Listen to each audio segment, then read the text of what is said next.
Yo, what's good, YouTube? Welcome back to the channel. Welcome back to another reaction video. We got from zero offers to elite wide receiver prospect, the impossible rise of Ladd McConkey. Let's check this out. One of the weirdest prospects for the 2024 NFL Draft is wide receiver Ladd McConkey from Georgia. At first glance, he doesn't look like a guy who belongs anywhere near the NFL.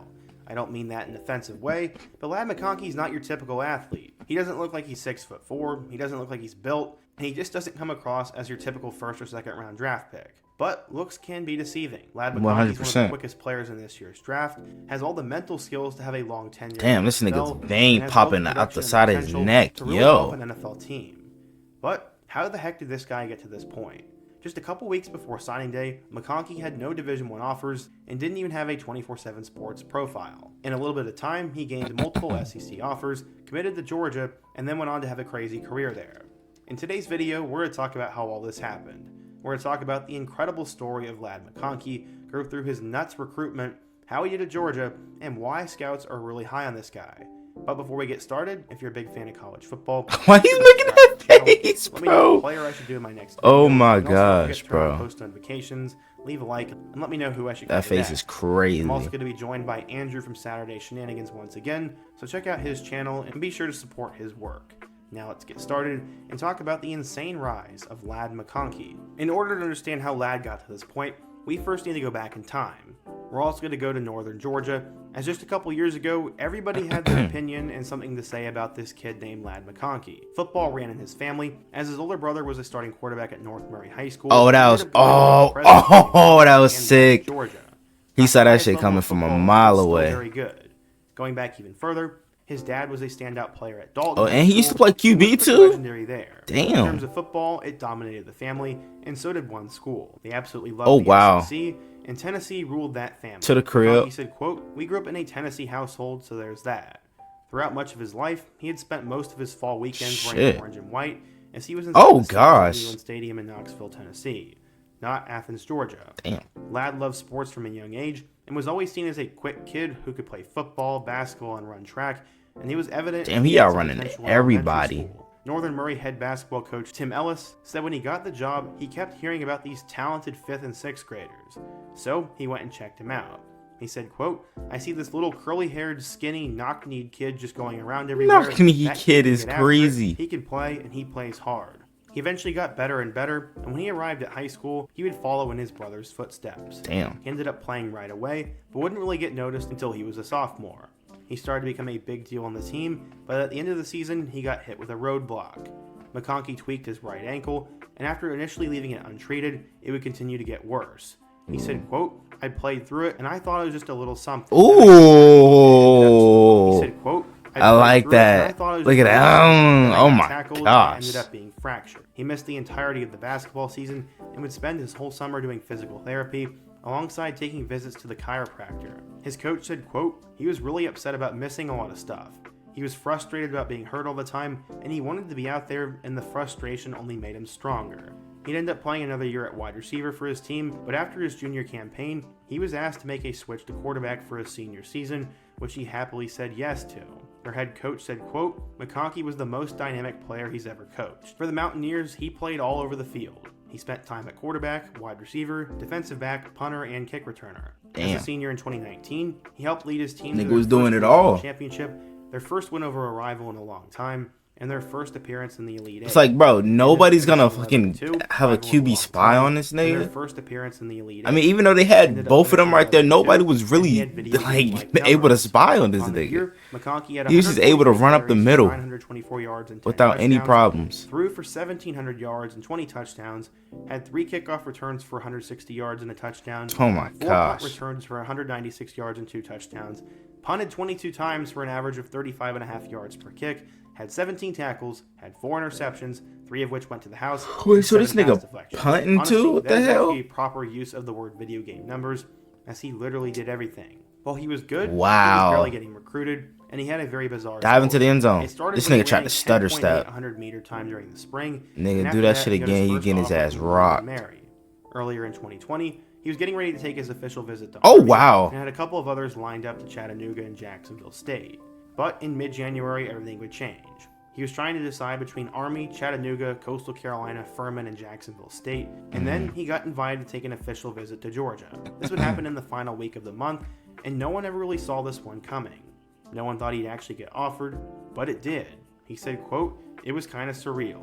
It was an exciting moment and really crazy for me and my family, and we just tried to take everything in and take a deep breath, but it was really crazy. It was definitely a blessing and a very special moment." It was a huge offer for Ladd, obviously, but would his dream school come in and try and do something? If the Tennessee Volunteers offered him, he said it would make things really interesting, but I don't believe that ever ended up happening. What's also interesting is his grandfather passed away on January 20th of 2016, and that offer would come from Georgia on January 20th of 2020.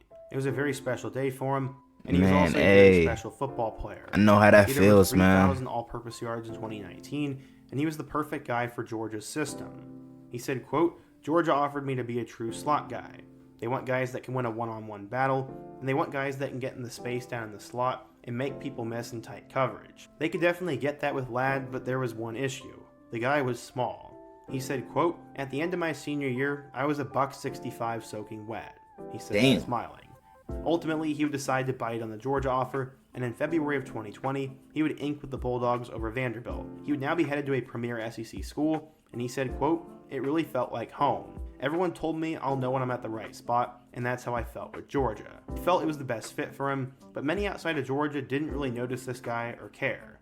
They had the #1 class in the country, and Ladd was just one of those good stories who was thrown an offer at the end who would transfer after 1 year. At least that's what many were thought. But many forgot how good he was and also how fast he was. He was an absolute burner, as he ran a 40 in 4.44 seconds and also ran a 4.12 short shuttle time. They were also getting a guy who was a great leader, an extremely hard worker, and he had an elite mind. Scouts did not factor that in, as according to 24/7 Sports, he was a 3-star recruit, the number 166 wideout, and the 1,131st best player in the class of 2020. Damn. So how would Ladd do at Georgia? I'm going to turn it over to Andrew from Saturday Shenanigans, and he will now talk about that. Ladd McConkey arrived to Athens to the first day of fall camp in 2020 just a slender 165 pounds. He was listed on the roster as heavier, but he assured us in interviews that he was a stick. Football during the pandemic was wonky for all programs, especially with the late start. Georgia kicked off their season on September 26th that year with no non-conference play. This was a perfect time for McConkey to take a red shirt, gain size, learn the system, and develop his game. And that's exactly what he did. He said, quote, "I've always kind of struggled gaining weight, but when I got here, our strength staff and our nutritionists are great, and they put the weight on me." Unfortunately, Georgia lost games against Alabama and Florida and missed out on the playoffs in 2020, but they were still ranked number 7 in the final AP poll. McConkey was ready to prove himself as a target for the Dogs going into the 2021 season, while hopefully helping them get back to the national title, where they felt like they belonged to avenge their loss to 2018 Bama. Ladd gained over 10 pounds of pure muscle before Game 1 of the 2021 season against Clemson. That fact, coupled with injuries to other players in the wide receiver room, such as George Pickens and Jermaine Burton, he got the start, and it was a huge moment for him. Although the stats weren't eye-popping, 2 catches for 12 yards, it was a good starting place. The Bulldogs won 10-3. His first career collegiate touchdown came in a Week 4 win against Vanderbilt with a 12-yard pass from JT Daniels. Scott has made a video on Daniels. You guys should go check it out. Where the hell is he at now? The next most memorable moment from that season is when he caught a big-time touchdown against Alabama in the SEC championship game. He also caught 2 short passes in the college football playoff semifinal versus Michigan in a blowout 34-11 win. And as the cherry on top, he secured 1 catch in the national championship revenge game against Bama. And in the 2021 season, he concluded the year with a total of 31 receptions, 447 yards, and 5 touchdowns. He was named to the freshman All-SEC team.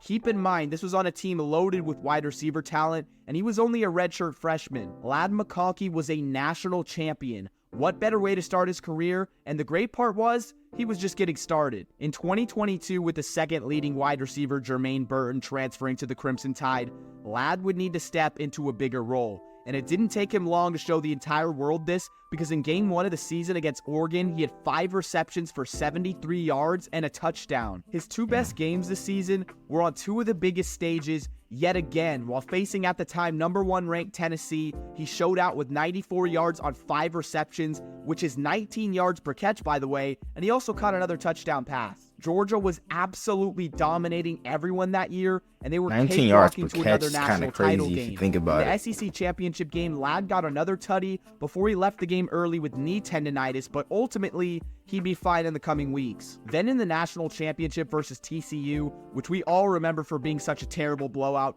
he racked up 2 more receiving I still don't TDs. understand how the hell Georgia won in TCU a made it historic that far. national title 65-7, just to prove that they were one of the most dominant teams of all time. Yet again, McConkey finished another season with the ring as a national champion. His numbers all around significantly improved in year 2.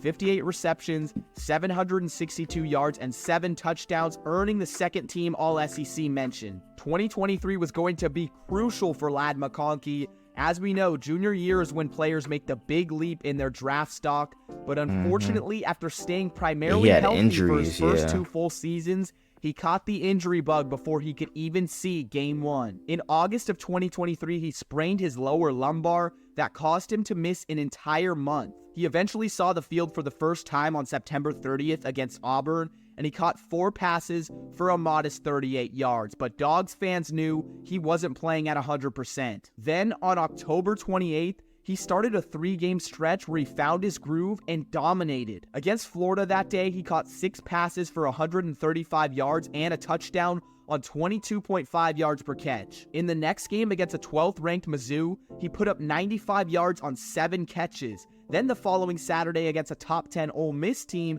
he only had 4 catches but 81 receiving yards and a touchdown. But the fun would come to an end for McConkey as he once again got injured.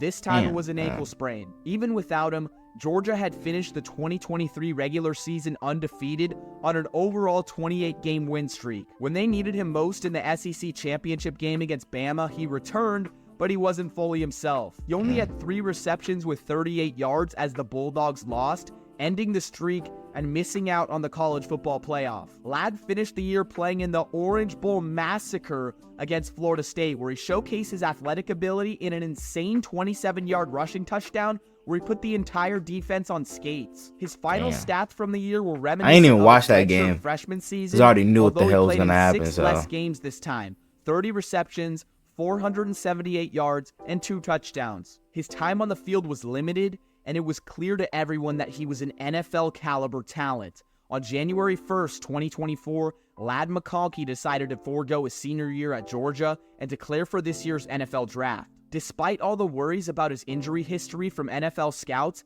he made a lot of people forget about it when he showed up and balled out at the NFL Combine in March. He ran a 4.39 40-yard dash and looked great amongst his peers in the position-specific... I ain't know that. Hold up.